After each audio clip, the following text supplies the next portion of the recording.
Otro tema que es súper importante y es la falta de datos o datos que no estén saludables, como digo yo, ¿verdad? O sea, la identificación de efectiva de riesgo requiere datos que salgan de nuestros sistemas de información gerencial, pero que sean precisos y confiables, ¿verdad? Entonces, si yo tengo datos incorrectos, podría llegar a la organización a darle hallazgos incorrectos y tomar decisiones incorrectas. Eso es el acabose para una organización. ¿La gestión de riesgos te parece algo complicado de entender? No te preocupes, en este podcast nos adentramos en el mundo de los riesgos con reconocidos invitados, para que conozcas de manera simple la gestión de riesgos mientras vas haciendo otras cosas. Pirani, hacemos simple la gestión de riesgos. Hola, sean todos bienvenidos y bienvenidas a un nuevo episodio de nuestro podcast Escuela de Gestión de Riesgos de Pirani. El espacio creado especialmente para aprender sobre la gestión de riesgos de una manera simple. Hoy tenemos un invitado que nos ha acompañado en otros episodios. Se encuentra con nosotros desde Costa Rica, Pablo Camacho, experto en gestión integral de riesgos, auditoría interna, gobierno corporativo y compliance. Pablo tiene más de 20 años de experiencia en el mundo de riesgos y actualmente es docente universitario, consultor internacional y auditor regional de riesgos para una institución financiera con presencia en 9 países de la región. Y con esta introducción le damos la bienvenida a Pablo. Pablo, ¿cómo estás? Qué bueno tenerte otra vez en este episodio. Muchas gracias, Nicole. Como siempre, muy contento de participar con Pirani en los diferentes eventos que se programan. Hace poco, Pablo nos estuvo acompañando en un webinar que dimos en Pirani sobre auditoría interna. Para los que estén escuchando después este podcast, estamos grabando ya inicios de agosto del 2023. Pablo nos va a estar contando un poco más de auditoría interna. Vamos a conocer las bases de lo que es y qué podemos empezar a aplicar dentro de nuestras organizaciones a raíz de lo que nos contará Pablo. ¿Te parece si partimos conociendo cómo podríamos definir la auditoría interna y cuál es su papel en las organizaciones? Claro que sí, Nicole. Mira, contextualmente, ¿verdad? Y eso es una definición generalizada que se puede encontrar en las diferentes teorías, ¿verdad? Pero que me parece muy válida. Auditoría interna es una función independiente, es objetiva en una organización que tiene un propósito de evaluar y mejorar la efectividad de los procesos de control interno, ¿verdad? Además de eso, la gestión de riesgos, gobierno corporativo, que pues, son cuestiones que se han estado manejando pues, en la última década. También, digamos, se debe enfocar en evaluar y revisar la adecuación, eficiencia y efectividad de los sistemas, y además de las operaciones y las prácticas de la empresa con el fin de proporcionar recomendaciones para el rendimiento, minimizar riesgos y mejorar el sistema de control interno. Al final, todo esto, ¿en dónde se observa? Pues básicamente en las cifras que usted ve en los estados financieros, ¿verdad? Cada una de las cifras que se ven en las cuentas de balance, estados de resultados y otros estados financieros, pues responden al sistema de control interno que fue ejecutado inicialmente por cada una de las personas que participan en los diferentes procesos y que al final ejecutan controles y pues se supone que hay bondad del sistema de control interno para asegurar que esas cifras sean las completas, correctas, adecuadas. Pablo, ahí nos estamos refiriendo sobre auditoría interna, pero cuéntanos un poco cuál es la diferencia, para tenerlo súper claro, entre auditoría interna y externa y cómo sé que se complementan en la evaluación de los riesgos. Claro, mira, Nicole, con respecto a esto, pues hay una línea bastante marcada, ¿verdad? Son dos tipos diferentes de evaluación de riesgos, básicamente, entre auditoría interna y auditoría externa. Cada una tiene un propósito y enfoque diferente, digamos. La auditoría interna es una función independiente dentro de la organización, ¿verdad? Que como lo indicamos, tiene como objetivo evaluar y mejorar la eficiencia de los controles internos.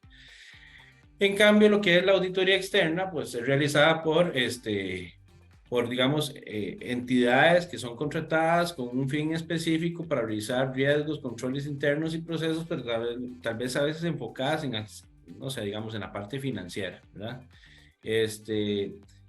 Normalmente es una firma de contadores públicos, externa, independiente de la organización, que tiene como un objetivo, digamos, dar una opinión siempre independiente sobre los estados financieros de la empresa al final, ¿verdad?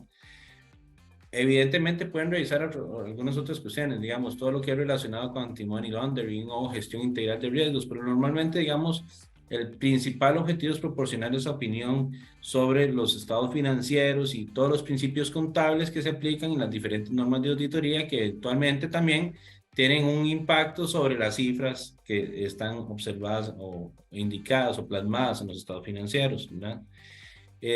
Ahora, la auditoría externa, tal vez el enfoque es presentar informes independientes a los accionistas, inversionistas y otras partes interesadas externas que confían en esa imparcialidad del auditor externo sobre esa opinión que entrega. Genial, súper claro, Pablo. Pablo, ahora sí vamos a concentrarnos más en auditoría interna. ¿Cuáles son esos principales objetivos que deberíamos de tener en cuenta dentro de la auditoría interna y cómo se establecen las áreas de enfoque para cada auditoría? Claro, vamos a ver. Esta es una pregunta que podríamos durar horas hablando, ¿verdad? Pero siendo directo, ¿verdad? ¿Cuáles son los objetivos específicos de auditoría interna? Bueno, evaluar el cumplimiento de las políticas y procedimientos que ha determinado la Junta Directiva.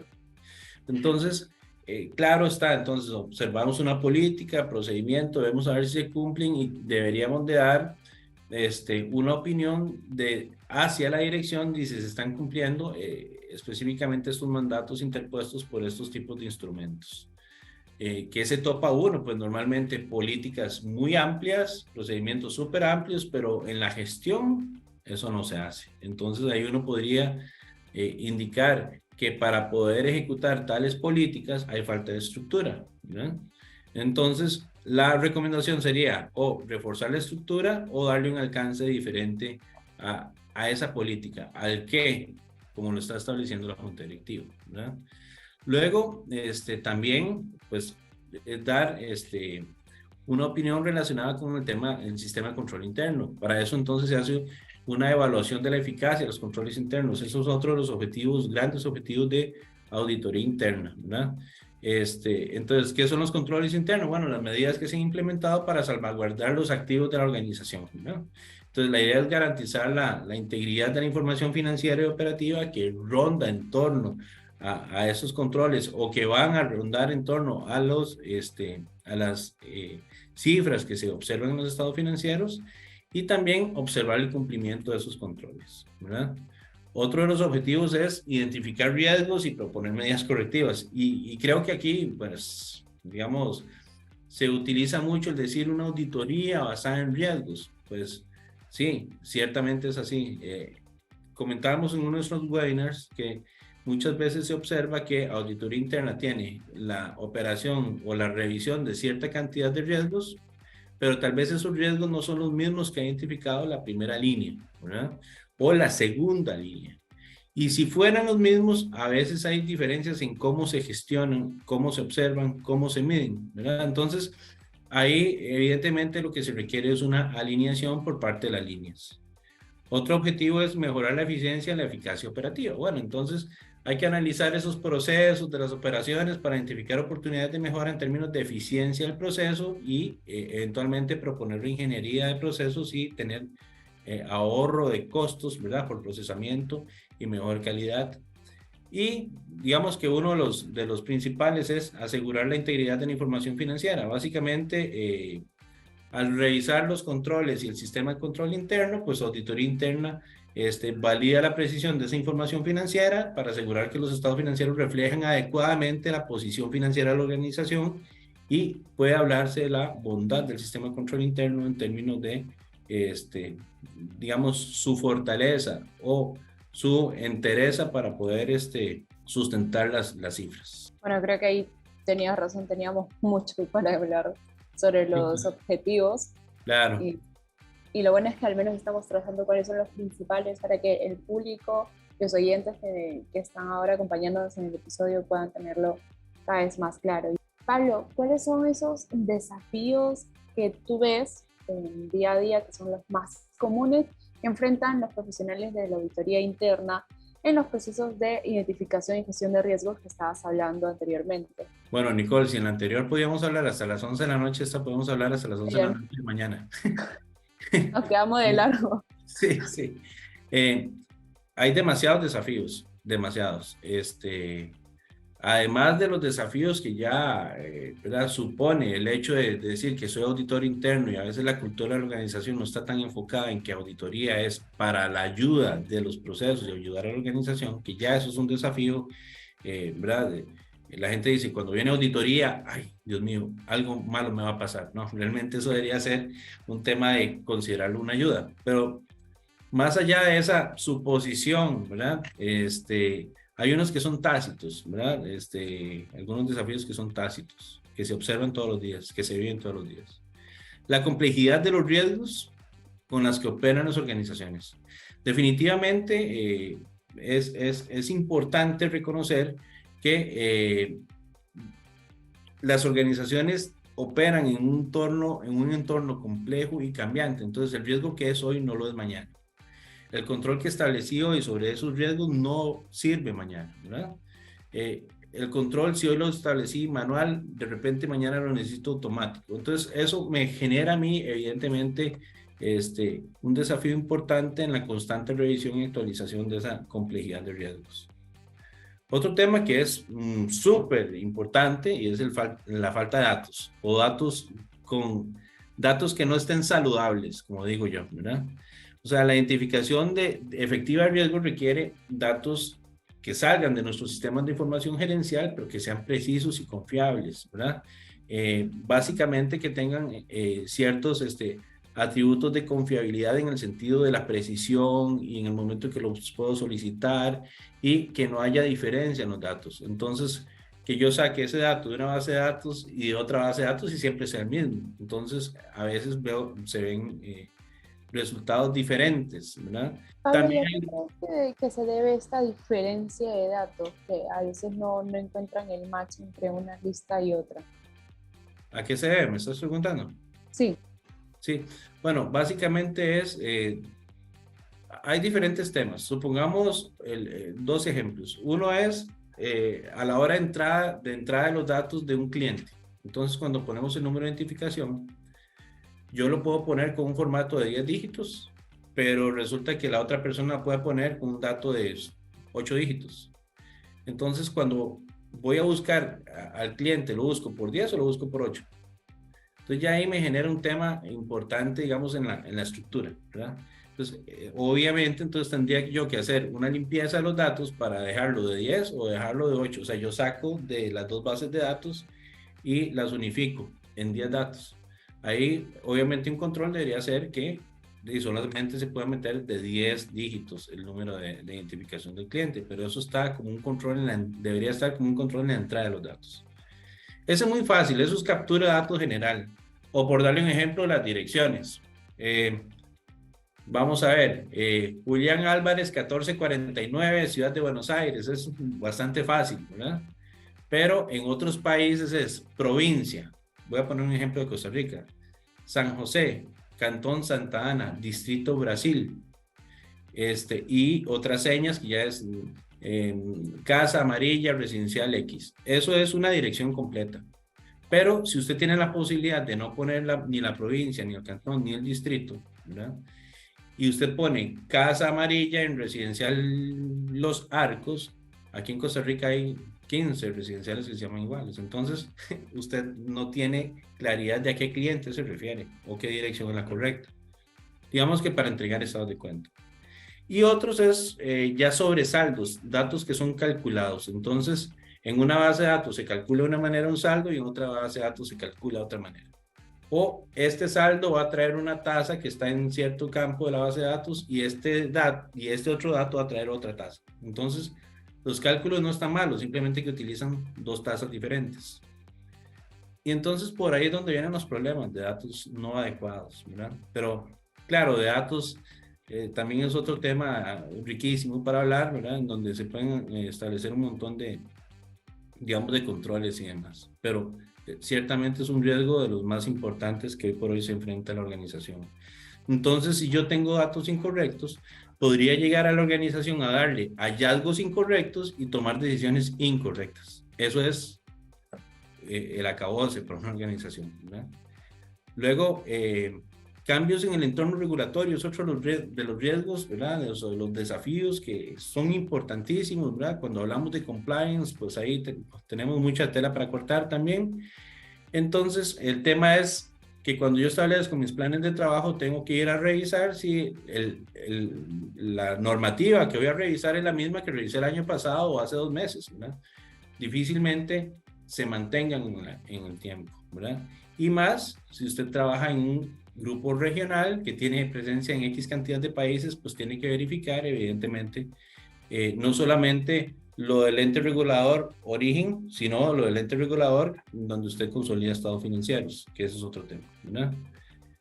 Hay más temas, pero voy a tratar de enfatizar en 3 más.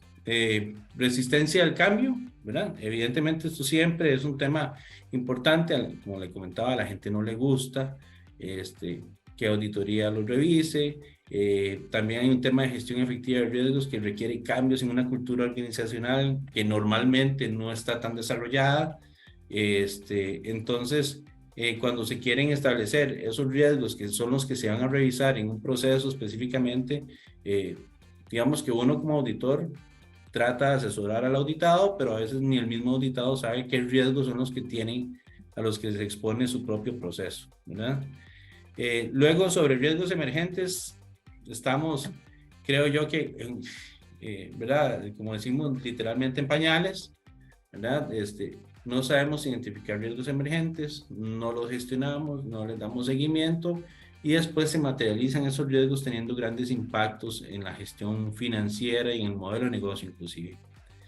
Y luego otro que es de los más importantes, ¿verdad? Que va en contra de una gestión basada en riesgos es una inadecuada tolerancia, una inadecuada gestión en el apetito de riesgo, ¿verdad? Entonces se determina un apetito de riesgo específico, pero no se le da seguimiento a ese apetito de riesgo, no se le hacen evaluaciones para ver qué tanto nos estamos desviando y tampoco podemos o tenemos datos digamos, y otro tipo de información para poder establecer si ese apetito hay que calibrarlo. O sea, sabemos que hay que calibrarlo, pero no en cuánta medida, ¿verdad? Entonces, esos serían como parte de los riesgos que podríamos identificar, salvo, y además otros, perdona, Nicole, tal vez falta de coordinación entre departamentos, me parece que ese es ¿verdad? Ya, pues, interiorizando un poco más. Ese es otro tema muy importante, ¿verdad? Entonces, como te comentaba, de repente una base de datos la gestiona un dueño de proceso, otra base de datos la gestiona otro dueño de procesos, hacen procesos parecidos pero diferentes y entonces eso genera evidentemente una suspicacia de cuál departamento gestiona mejor y entonces ahí hay todo un tema y evidentemente todo lo relacionado con tecnología y ciberseguridad, ¿verdad? Eso ya es un tema que no nos podemos quitar de encima, ¿verdad? Es un riesgo crítico para todas las organizaciones. Para auditoría interna no deja de ser el caso, ¿verdad? Y entonces, debo decirlo así, la falta de conocimiento en temas especializados sobre tecnología y ciberseguridad nos está pasando factura en muchos de los casos, ¿verdad? Entonces, ahí también es un tema que hablábamos en el webinar pasado, ¿verdad? De poder ubicar otras áreas de mejora con otras áreas de académicas que podamos tener en consideración en nuestro oficio. Pues creo que las que más me llamaron la atención, las que estabas diciendo, de la resistencia al cambio, que es increíble que todavía estamos en pleno auge de la tecnología y todo, y todavía contamos con colaboradores que se resisten a los cambios. Y el tema de la ciberseguridad, pues creo que lo hemos conversado en otros episodios con otros especialistas, es algo increíble lo que está haciendo la ingeniería social, el ransomware, como está cada vez más y más, se ve con más naturalidad, y la importancia de estar constantemente capacitando al personal. No es una acción que lleva un mes, sino que es como una tarea titánica que se hace pues todo el tiempo, no para eso. Es también...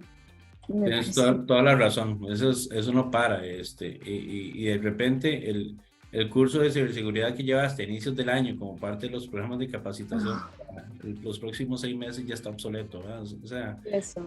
definitivamente es importante que el proceso que se vaya a revisar, ¿verdad?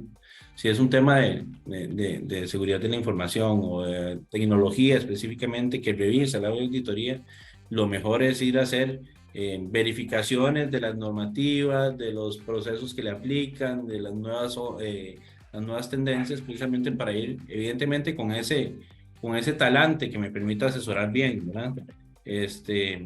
Vamos a ver, aquí hay un tema, no estoy diciendo que es que la capacitación no sirva de nada, evidentemente eso es un tema que va generando siempre,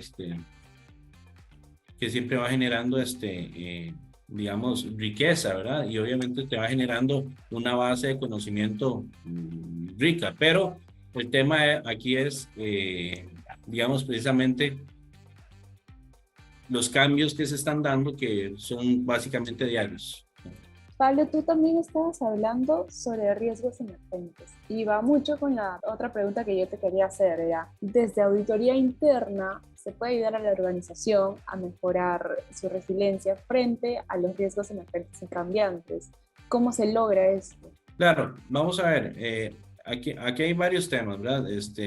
Siempre del mismo proceso de evaluación de riesgos, ahí es donde deberíamos nosotros de estar observando si hay riesgos emergentes, ¿verdad? Esos riesgos emergentes no necesariamente pueden materializarse, ¿verdad?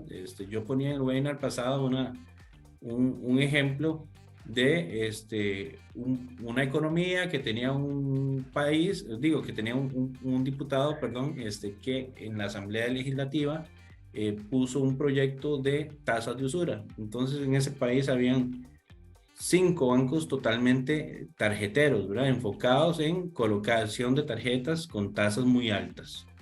Ese diputado pues estableció como una comisión de bancos y todo el asunto y al final el proyecto no se dio. En el siguiente periodo el diputado no puede ser electo por un tema ya de los reglamentos internos, de los reglamentos del país, ¿verdad? Para elección de diputados, pero en el siguiente periodo sí, o sea, estamos hablando ya de 4, 8, a los 12 años, ese diputado queda reelecto nuevamente y otra vez vuelve a poner su proyecto. Y ahí sí lo aprobaron, ¿verdad? Entonces, esos bancos totalmente tarjeteros, de un pronto a otro pasaron de tasas del 65% anual a tasas del 28, 29, ¿verdad? 30. Entonces, claro, el golpe financiero fue demasiado. Entonces hubo despidos, tuvo que haber cambios en el modelo de negocio, pero normalmente ese riesgo que estaba ahí emergente nunca se dio, ¿verdad? Podríamos decir que inclusive nunca se observó, nunca se gestionó, ¿verdad? Como para ir, digamos, previendo que eventualmente eso podía darse, ¿ok? Otro riesgo que yo sé que podría ser que algunos me digan que esto no es cierto, pero yo difiero. Con respecto a lo de la pandemia. La pandemia nosotros observábamos noticias que en China estaba pasando algo, que había una enfermedad que estaba atacando ya no solamente a una parte del país, sino que a todo el país y que después llegó a Inglaterra y que, ¿verdad? Entonces, en ese momento uno podría haber, obviamente, ya esto es muy fácil hablar después de todo lo que pasó, pero digamos, ya la historia nos deja a nosotros como esa conocimiento de que cuando vemos estas cuestiones es mejor empezarlas a gestionar, a revisar y ver qué eventuales impactos podrían darse. Eso es parte de la gestión de riesgos emergentes, ¿verdad? Entonces, lo que tenemos que ver es que si ese riesgo que parece ser que viene, ¿verdad? Es como el cuento del lobo, ¿verdad? Ya viene el lobo, puede ser que nunca llegue, pero el tema es pueden afectar a la organización, pueden afectar a mis clientes. Ojo, tal vez no me afecten a mí, pero sí pueden afectar a mis clientes. El fenómeno del niño es un tema importantísimo para que puedan afectar a mis clientes. Ya eso no es emergente, digamos, pero podría gestionarse como tal, porque no es todos los años, ¿verdad? Entonces, si yo tengo clientes que son de la industria agropecuaria, ¿verdad? O de la industria agrícola, perdón, de repente, si yo les he prestado, es posible que por el fenómeno del niño van a haber sequías y no me paguen. Entonces, habrá que gestionarlo con transferencia al riesgo, ¿verdad? Luego, otra cuestión que se puede hacer es adaptar los controles, ¿verdad? Entonces, una vez que yo haga mi evaluación de riesgos, yo pueda recomendar ajustes y mejoras a los controles internos para que, digamos, también mitiguen esos riesgos emergentes que podrían presentarse en cualquier momento, ¿verdad? Evidentemente, el monitoreo continuo que he estado conversando es parte de lo que hay que hacer, revisar noticias y demás, darle seguimiento a una noticia, ¿verdad? Y inclusive asesorarse con profesionales en caso que se requiera. Otro tema que es, pero del core de esto, Nicole, y que normalmente no se hace, es la planificación de la continuidad del negocio. Y ojo, y aquí podrían haber riesgos emergentes que vayan a dar al traste con el precepto de negocio en marcha, ¿verdad? Entonces, eso me podría afectar la continuidad de mi negocio. Entonces, yo tengo que tener muchísimo cuidado en gestionarlos adecuadamente. Para eso usted utiliza pruebas de estrés, hace simulaciones, ¿verdad? De tal manera que le permita ver qué resultados, si eventualmente aquel riesgo se materializara, se podrían dar, ¿verdad? Y proponer ajustes después. Y luego, pues me parece que las políticas y procedimientos pueden ser actualizadas, ¿verdad? O pueden tener en consideración esos riesgos emergentes que podrían venir, ¿verdad? O sea, considerarlos y también los procedimientos específicamente, tener esas aristas de gestión, ¿verdad? Evidentemente, cuando viene un riesgo emergente que no se conoce, es importante que haya capacitación, no solamente a auditoría interna, sino a todas las áreas de la entidad que podrían verse afectadas con este riesgo emergente. ¿Cómo gestionarlo para que no se materialice? Si te está pareciendo interesante esta entrevista a Pablo Camacho, no te puedes perder la segunda parte donde vamos a seguir hablando sobre la auditoría interna. Nos vemos.